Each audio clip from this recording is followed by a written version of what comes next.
Hey everyone, Ben Coomber Radio, episode number 145, I hope.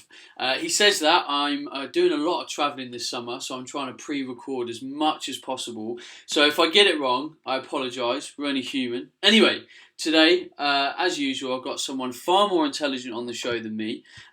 He's done a lot of cool stuff, he's written a book, he's been in the pharmaceutical world, he's done MSCs, yeah. He's way more brainy than me. Aidan Goggins, hello. Hey Ben, great to be here. Mate, there's going to be a lot of people here who have no idea who you are. We need to do it. Tell everyone who Aidan Goggins is. Okay, so I guess we'd like to start out in pharmacy. I worked in the pharmaceutical industry initially, and then I moved into community pharmacy. I guess I became somewhat disillusioned with that and with the answers we were getting and the solutions and the therapies. So I was always interested in nutrition, so I went on to my MSc in nutritional medicine over in Surrey. And from then I kind of specialised in using nutrition and drugs together. And after that, I got a great opportunity to write a book with my colleague Glenn Manton, which was The Health Illusion. And then it just kind of faded from there. I went into clinics for treating people with chronic disease who weren't getting satisfactory answers through the normal routes. And then it just kind of took a massive U-turn then about the last 18 months or so when I think there's just been this big change in the world of kind of sporting nutrition. So again, we moved into sports nutrition where athletes are moving on from just standard performance nutrition, and what they want is sustained outcomes. And what they're realizing is if they're not in optimal health, then they can't expect to perform in optimal health either or achieve that maximum performance. So we're working with athletes who are looking to extend their career, looking to come back from injuries, looking to achieve a greater level than they've ever experienced before by going back to the foundations and back to the roots of nutrition and getting things spot on there. Interesting. Okay. I read, obviously I've done some background reading, aka stalking of you. And it said that a lot of your journey that you went through is based on an autoimmune issue that you had or have yourself. Yeah, exactly. So that kind of got me. So it's kind of my own path. It's kind of like in parallel to what I see with others. And so I was diagnosed with a thyroid issue. But that was kind of the extent of the diagnosis. But still having a lot of problems coming up from inflammation, not just in like joints and muscles and things, but actually like my eyelid kind of was very swollen and things, and I get a lot of inflammation in the body. But I went through 3 different consultants, 2 functional doctors, 1 hormonal special doctor, about 6 different nutritionists, from looking at bloods under a microscope to looking at saliva levels for hormones and things like that. And just basically couldn't get any of the answers. So it was kind of like my own path then to kind of work a lot out. And then I was really kind of lucky as well that I did meet a consultant along the way that was kind of very open to it, that our kind of paths kind of aligned together. So then I finally worked out there was a big issue with, actually it was really basic and simple, and it came from some research that came from Department of Endocrinology in Turkey. And it was a special type of yeast called Saccharomyces cerevisiae, which is a yeast from baking yeast or brewing yeast, so you get it from beer or bread or things. And I was setting off an autoimmune triggering cascade inside the body. And it's really, and that's the thing with people, it's just really about finding, when you know the solution, it's just very simple. It's about finding what that simple solution is. And people, you can add in so many complex therapies and things to try and work it out, but it's really about getting down to really what the root of it is, and it's so easy to treat then after that. Wow. So when you actually found out, was it just a case of removing that type of yeast from your diet? Yeah, exactly. So, and then we've done our own little kind of trigger test. So we heard of kombucha, the live bacteria and yeast drink, which is a real health promoting drink. Yep. So this yeast is really linked to health and for most people. And but if I take it, obviously it causes a reaction. And so what I would do is remove from the diet, got an improvement, then got the kombucha drink, drank it down, and then waited like next 24 hours when I saw it, and people I know would ask me who was I in a fight with, because I just all swelled out massively. Wow. Yeah, and it really shows, because I mean that's a supplement that's recommended for health for immunity, for well-being.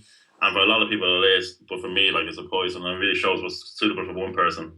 It's not suitable for another, and that's why I really have a big issue with people saying, because they are intolerant to something or they can't handle something, the whole world should.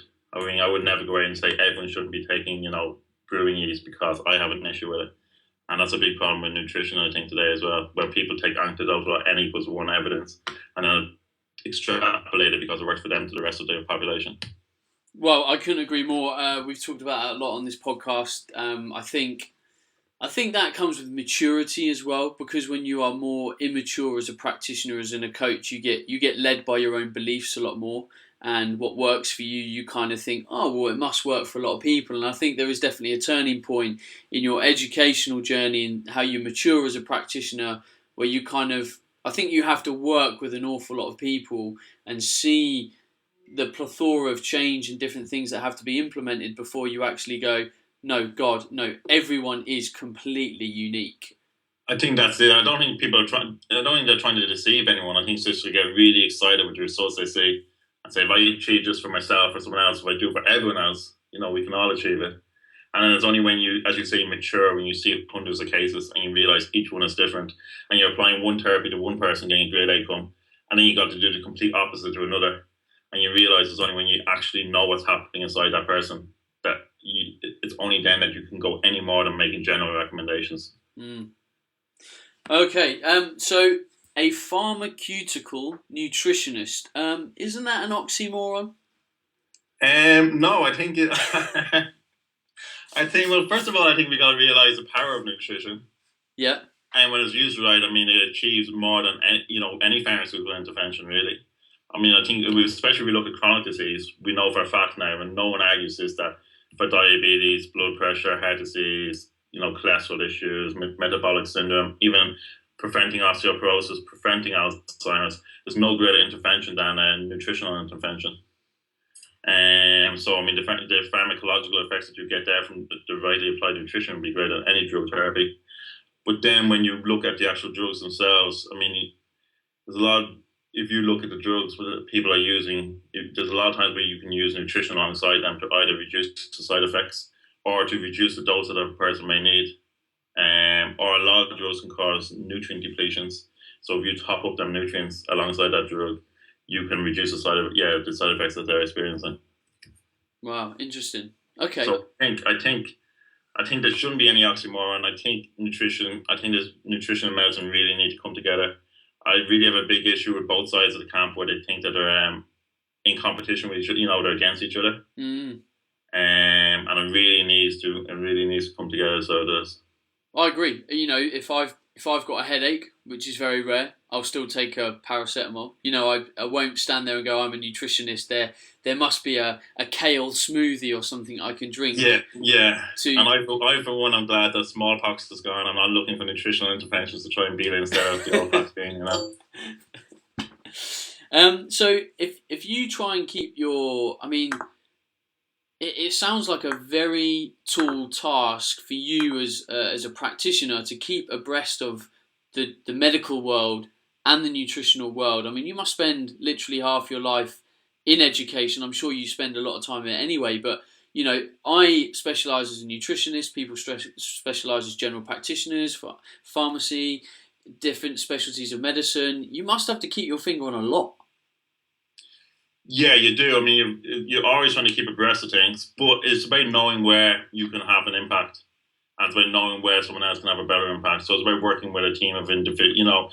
You've got colleagues around you. You've got them in the medical. You've got consultants, general doctors, specialist doctors who specialise in hormonal health, or nutritionists who specialise. So there will be nutritionists out there that will be better for me, and kind of that I would go to say, look, I need to get these nutrients into these people. Can you give me the food sources and things? Where I'd have a very good overview, but I prefer other people to do that kind of work for me. And it's just about utilising your networks. So really, what people should be doing, we should be working in healthcare teams, and I think that's I think anyone that tries to pretend that they can do it all, or just say leave it with me, I think you're going to get a raw end of the deal. Okay, so with how you work right now, are you working in a team, in a clinical setting? What does your setup look like if people come to you? Yeah, so it's really I work still close with my colleague that I wrote the health delusion book with. Mm-hmm. So that's Glenn Matton. So he done an MSc in nutritional medicine as well, but he's like a bit of a food maestro. Like he's a much more of a foodie than I am. So if I want any weird, wonderful, and solid foods, I'll turn to him. I've worked with a lot of trainers as well. And then what we do is when we work with people, what we do now is we do comprehensive blood tests. Mm-hmm. So we do complete blood panels for these individuals. So we do the standard ones we get through the NHS, so the biochemistry, the inflammation markers, the immune function, your hormonal levels. And then we take it beyond that and we measure all the nutrient levels, of all the mineral levels of the cell, the vitamin levels, more advanced hormonal levels like your first T3, binding globulins, things like that. And we measure the antioxidant levels, specific antioxidants as well, like superoxide dismutase, mitochondrial functioning, things like that as best that we can. And from there, we can see, okay, can we have an impact nutritionally? Can we see things, or is there an issue that we need to refer to a doctor? So we're often referring to the NHS, we're often referring to consultants, we're often referring to hormone specialists or to functional doctors. Okay. So, and it works vice versa as well. They often refer to us as well. Sure. So I'm intrigued. You've kind of segued into a new population that you're working with, kind of the more athlete population, looking at sports nutrition. That's quite a different client to people that have disease states. I mean, I find athletes or people with that mindset quite easy to coach. You know, they're ready. You don't really have to work around too much psychology. They'll do what you say. Whereas people on the other end of the spectrum, disease states, deep psychological issues are, real challenging clients. So I almost think I suppose I'm kind of probing this to say why it seems like you've got more knowledgeable and made it easier. Is it more of a personal transition you've made? Why the move? It's more like a bit of a challenge because it's about changing the perception of sports nutrition really. So it's about making it more, I guess, more. If you think about disease at a very basic level, it's just an unease in the body. There's just imbalances there that's causing disruptions, and it's creating disease at the extreme level. We're seeing diseases, but if you look at the less extreme, more subtle level, much more insidious in athletes, what it could be doing is just these imbalances or things that are out, just putting, it might be just holding them back. When we're talking about what we're looking here is about really is the head's ability of achieving that extra last 5% or 1 to 2% for these people. Initially, how it started was working with athletes who were coming back from injury. Okay. So people that were coming back from injury or returning, looking to return, and it wasn't about them. They had no interest in things like, oh, how much protein should I take, or what's the best thing to give me energy, or what's the, like if I want to, does this supplement boost my testosterone, things like that. It's more like, okay, I've had these injuries. I really need everything working in perfect harmony. Can you get me into that condition that then I can take my training up to the next level and come back? Mm-hmm. So, it was quite serendipitous how it started off and things. And initially started off with, so we have the very first guy was a boxer, David Hay. So he's planning on a comeback now soon, and he's had injuries as you would have seen in the media in the past. So it's just getting him into a condition where he doesn't have to worry about them anymore. Mm-hmm. So I would see that as more of a nutritional medicine point of view over sports nutrition. But it sets a base. It sets a base for him and for other athletes that allows them to achieve then an outcome that they couldn't achieve before because the foundations are in place. So it's as simple as building a house. If the foundation isn't there, it just you don't have the proper blueprint. It doesn't matter what you do on top of that. It's only going to be a short-term result. So from him, then other athletes have seen this. So we've got the Olympian Anthony Ogogo, who's coming back from 2 surgeries. He'll be back fighting in July. He's seen the benefits as well. We work with the America's Cup sailing team, James Haskell rugby team, and some kind of other semi-pro athletes as well. But really, it's just about taking on a select group, a limited number, and just really working at a very complex level with them, really. Okay. Interesting. So exactly. So when we meet these guys, when we meet them or discuss them, go through the initial nutrition, it's we don't even turn to like what you would consider sports nutrition. We never mention like stuff like your standard sports supplements or sports manufacturers. That doesn't even come across over the next few months because it's just about building up that base that allows them. Because if you think about it, the greatest stress that anyone's placing on their body is a professional athlete, and if anybody needs to perform, with maximum cohesiveness, it is them. It's fine for them. Everyone will get by for a few months, or fine until it takes its toll. But when you look at these individuals and measure like the muscle breakdown levels, the effects on the immune system, and how their hormonal profile is varying through their training, things like that, then you can see that if you get it now, then you can have big impact for later on in their career. And that's really the kind of athlete we're looking at. It's not an athlete that says, look, I just want to perform. All I care about is the next few games, the next few events. It's about the guy that says, look, I want to extend my career by 2 or 3 years. I want to achieve this level and just take it up slowly so that I've only one career and I want to make the most out of it. No, of course. You mentioned supplements, which is, I think, always a great topic of contention, and being a man of, heavily rooted in the science. What, I suppose I'll ask you outright, what list of supplements would you say 90% of people that exercise to a half decent intensity from both a health and performance perspective you tend to recommend taking, and I suppose we'll leave the rest to say that there's either not enough science to support their use or they're just really limited in their use? Yeah, exactly. So there's some key ones. So first one would be a mineral called selenium.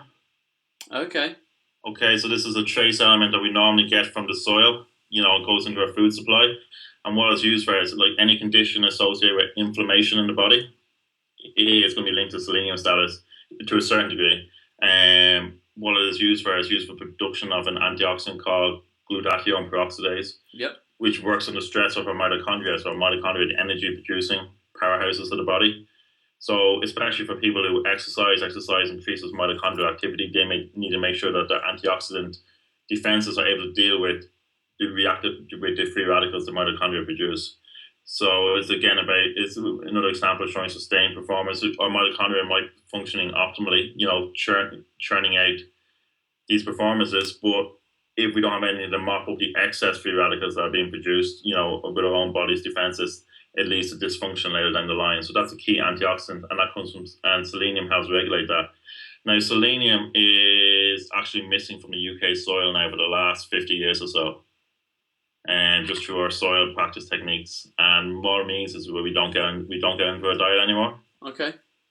So it's fine in the US, but in the UK we don't get it in. So as a population, we're massively deficient, and the average intakes are about 50% of what they should be.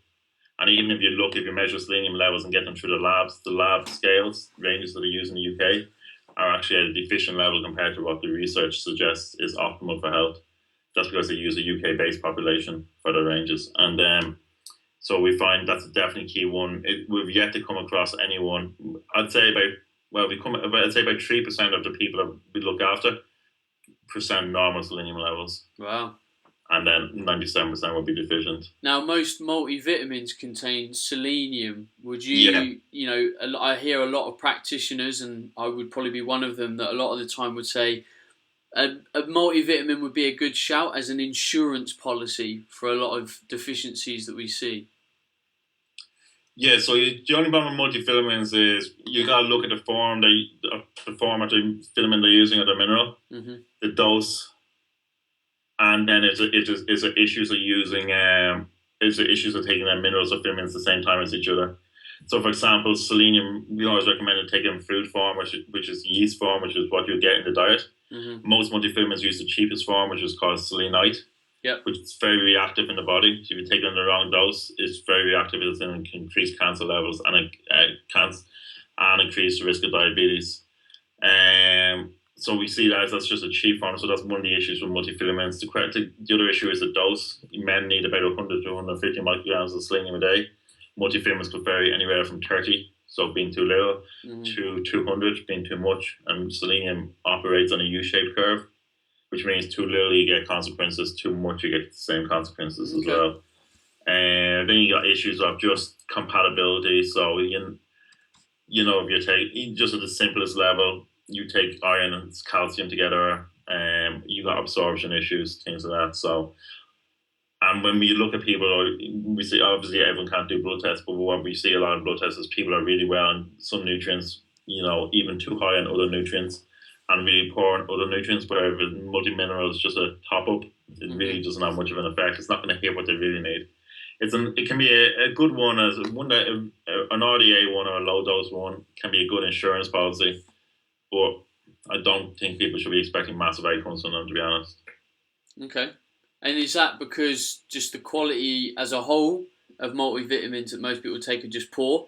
Or it's really about bespoking what people need from a multivitamin or isolated nutrients?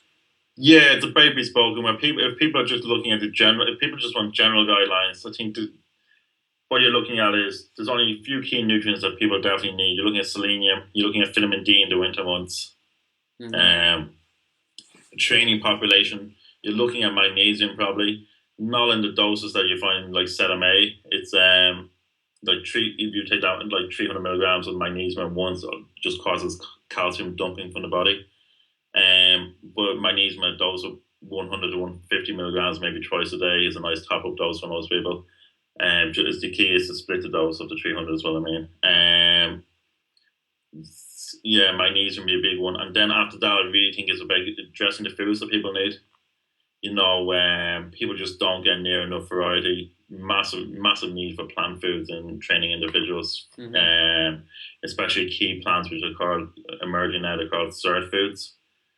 And what they are is they create they enhance the training adaptations in the body through creating these control stresses. So they can have the total opposite effect of antioxidants. And that's the thing we find, like, it's just when you're just chucking in nutrients, you just don't know what they're going to do. So, for example, if people's taking vitamin C in high doses, because most people think that's good, the research shows it stops all the training adaptations. Yeah. Same with vitamin E. As it says, selenium causes issues in too high a dose, but we need it in moderate doses.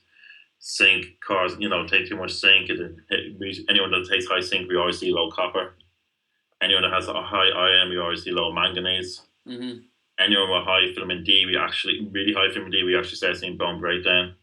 We see impairment in zinc absorption. So it all overlaps with each other. So it's really a really low level. It's a nice insurance, but you're probably not addressing the needs of the person.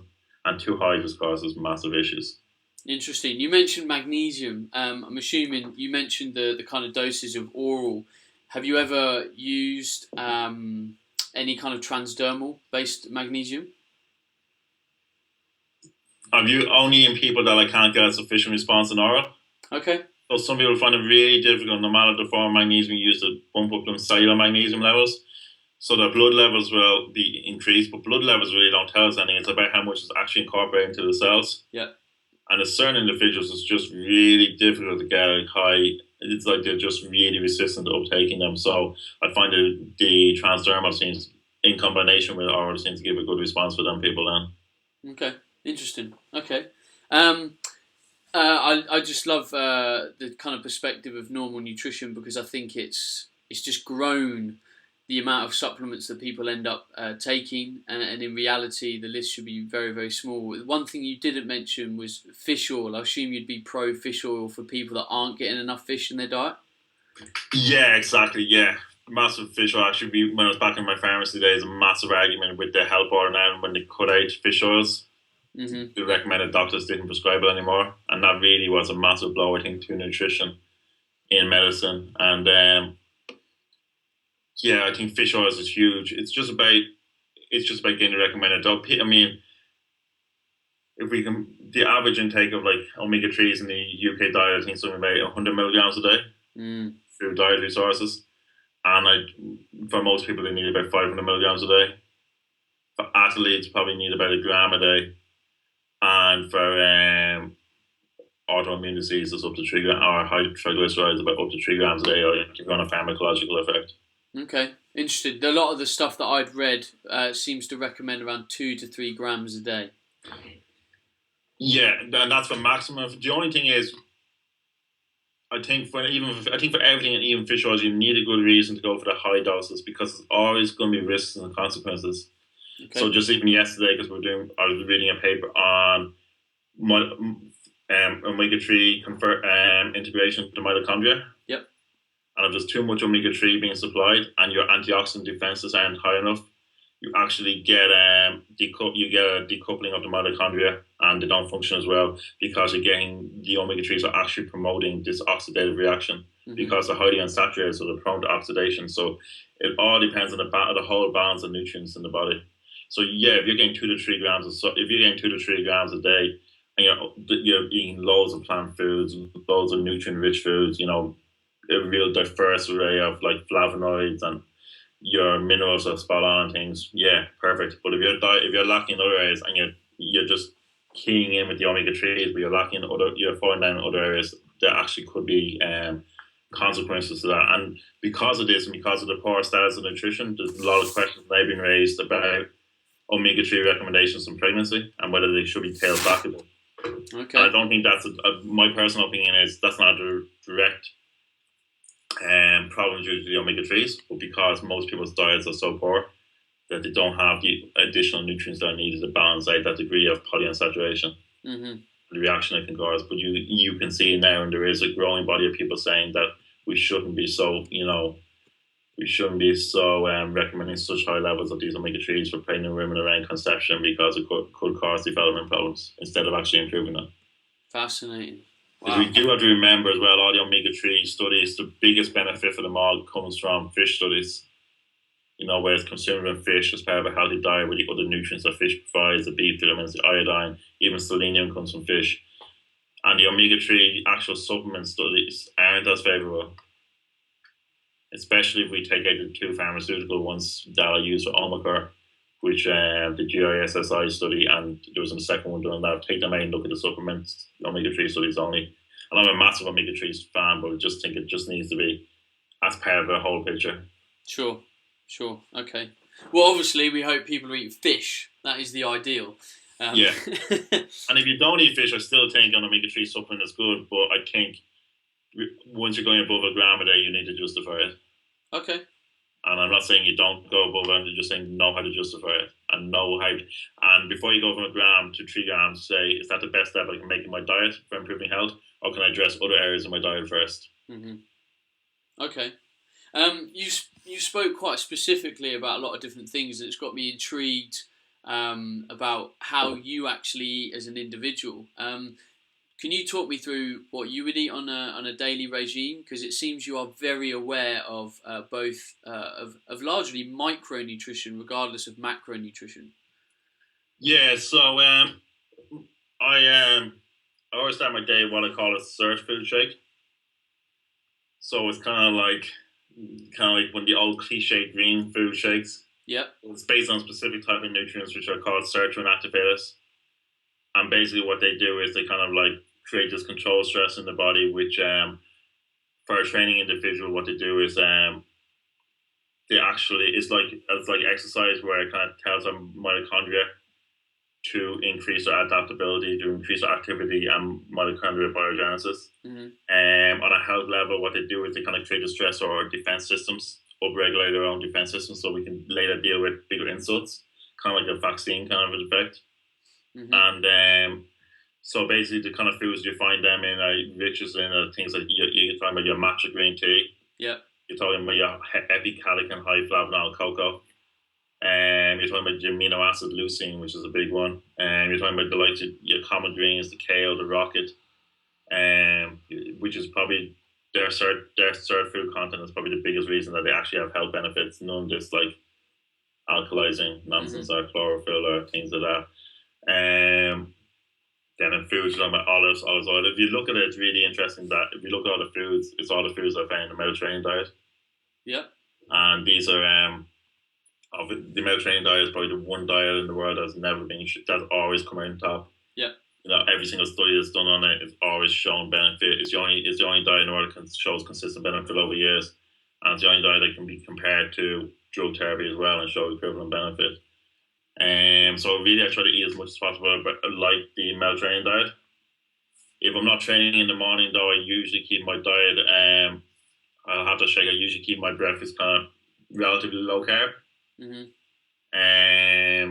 So usually, like for example, this morning it would have been as simple as I had a shake. I had to go out, so I had tuna with avocado with pepper, and just pecan nuts, a cup of coffee. Then my lunch would be my main carb meal of the day, and this takes advantage of what's called like the second meal phenomenon, where your first meal of the day kind of like warms up your insulin handling sensitivity.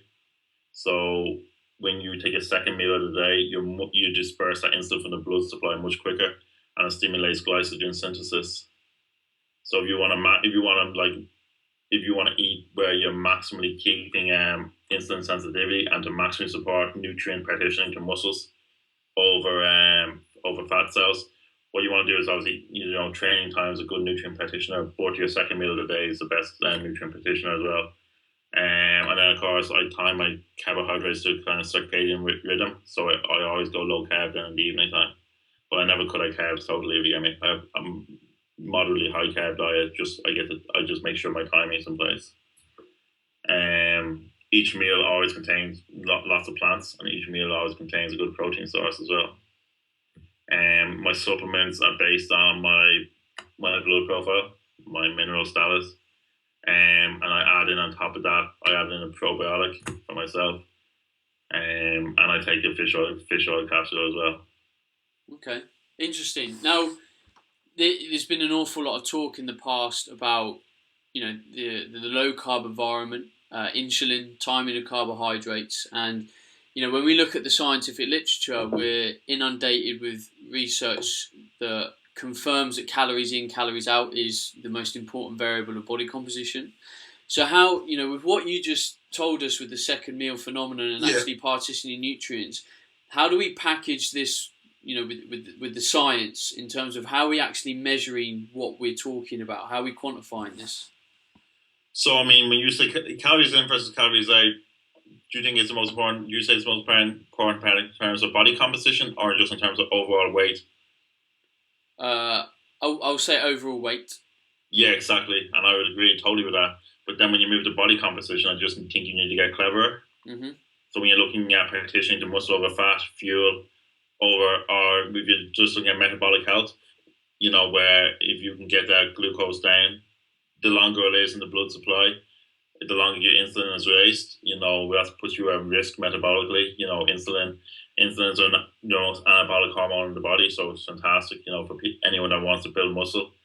You need insulin, but at the same time, insulin is also an inflammatory hormone. So it's about creating the situation where creating that situation which is favorable for the individual.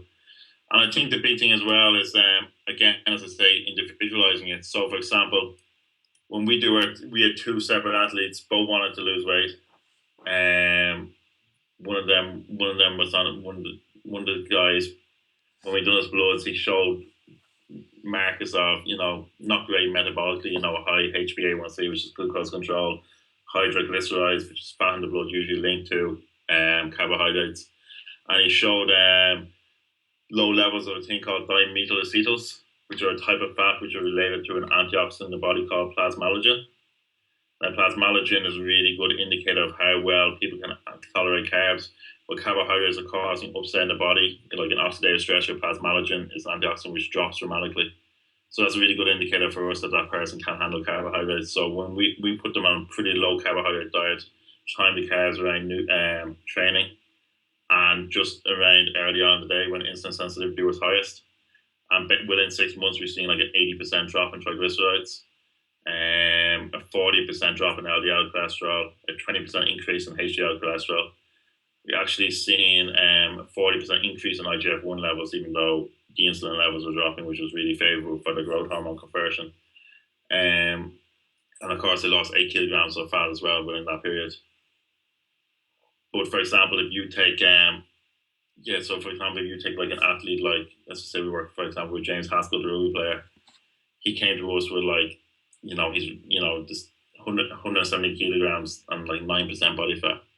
I mean, it's, what do you do with a person like that?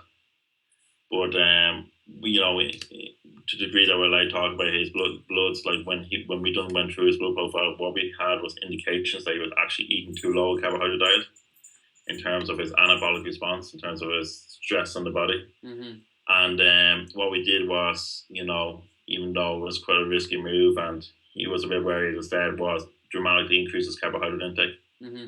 And he got a DEXA scan before that diet and a DEXA scan after that diet. And he increased his muscle by just over 1 kilogram, and he dropped his body fat percentage by 1.8% between the two DEXA scans by increasing carbohydrate intake. Mm-hmm. So it's a very tailoring to that individual person. Again, it's really, I think, nutrition. If anyone wants to go extreme, if anyone wants to go past general recommendations, you've got to have reason to justify it to that individual. I don't care what your trainer did. I don't care what the neighbor did. I don't care what 20 people up the road did and got great results. Once it goes past general nutrition, you need to have a reason for yourself. You need to have quantifiable reasons for going to an extreme. So I think for anyone, any individual person, I think the whole population, until it gets results, should be just following the advice of Michael Pollan. Basic diet, eat food, not too much, mainly plants. Top up with the supplements that you generally need as a person. Mm-hmm. So selenium, vitamin D, maybe fish oil, and maybe magnesium for the training individual. And then once you're going by that level on a nutritional health foundation, I think you gotta really know how to justify what you're gonna do. Okay, cool. You've talked about some very interesting topics today, which I think is wicked. There's going to be a lot of people listening to this that will be interested to find out a bit more. Now, you've obviously got a fair amount of educational resources, being in the game a while. So is there some kind of videos, blog material, website, books that people can go and have a look at to kind of expand themselves on some of the stuff you've talked about today? Most of the research comes through the scientific journals. Yep. Of course, I could buy my book, The Health Delusion, which... is that the Health Delusion? Delusion, yeah. I mean, that book, The Health Delusion, now took over a year to write. We read about 1,200 scientific papers from start to finish, mm-hmm. and the book includes 600 reference scientific papers. That's a really good baseline for diet and really explains the reason for a lot of the points that I made today. And for someone looking for a baseline diet, a healthy, their style diet, for me, what I say is like, when we talk about all this bespoke and going to the extreme, we're talking about the last 15%, in my opinion, for someone that doesn't have a health condition. Mm-hmm. General nutrition, when you're telling people general supplements that we talked about, or general diet advice, follow the examples of the Mediterranean diet, etc. That covers 85% of people of well-being and really goes. So it's not like health is unobtainable unless people have a lot of money, or a lot of resources. It's it really, the differences that people can make by just changing the diet at a general level is massive. Mm. Well, I'm going to force myself to try and act quicker. One of the things you said you do as part of your sort of ritual is have a morning shake. I've been meaning to try and do this. I've just moved into a house, and I'm trying to get the the carpenter to finish off my utility room before I can install a blender and a juicer and a few other bits. So I'll get on a phone and hurry him up because it's something that I really wanted to do. I think the NutriBullet must be the greatest invention. Yeah. That's yeah. I mean, and it's so handy. I mean, if I'm short for time, even in the afternoon, I'll be throwing in things like nuts, cocoa, just get my veggies in, some seeds, just make a meal out of it, some protein powder and things, and drink it on the go. Yeah, I agree. Right, I'm getting on the phone to the NutriBullet has done away with excuses for them excuses we have for these handy convenience foods that really are pretty crappy. Yeah, big fan. Well, Aidan, it's been a pleasure talking to you on this podcast. Yeah, same here. I hope everyone goes out and buys your book because it sounds fascinating. And then if they follow you, you're definitely on Twitter, right? Yeah, Twitter under my own name, Aidan_Goggins. Awesome. And in next year sometime, you hope to have another book out as well.